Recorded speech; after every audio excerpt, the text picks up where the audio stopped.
Who hacked Marriott's Starwood hotels? It's a question still swirling around Washington since the world's largest hotel chain revealed the theft of personal data for 500 million travelers.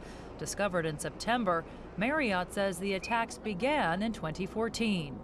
This week, media reports from Reuters and the New York Times connected the breach to Beijing, an allegation China vigorously denies.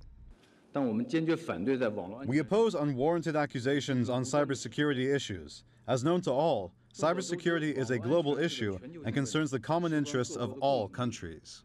Yet a top national security official told the U.S. Congress Wednesday that since 2011, more than 90% of the Department of Justice cases alleging economic espionage involve China. The playbook is simple: rob, replicate, and replace.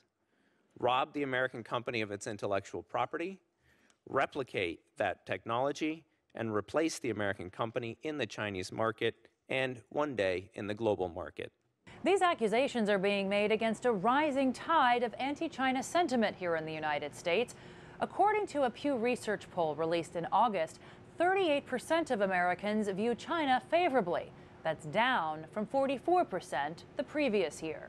Yesterday, we saw the reports in the press that it was Chinese hackers that stole. And if the American people worry about increasing Chinese influence, so does the FBI.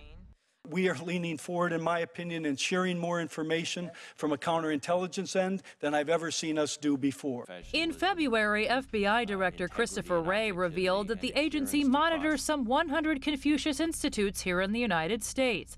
The nonprofit organizations teach Chinese language and culture, funded by Beijing. Some U.S. universities have now cut ties with them. Do we have students from China who come here and are sent to steal our intellectual property? I don't know if the students themselves decide that they're going to come to the U.S. to steal the sensitive research.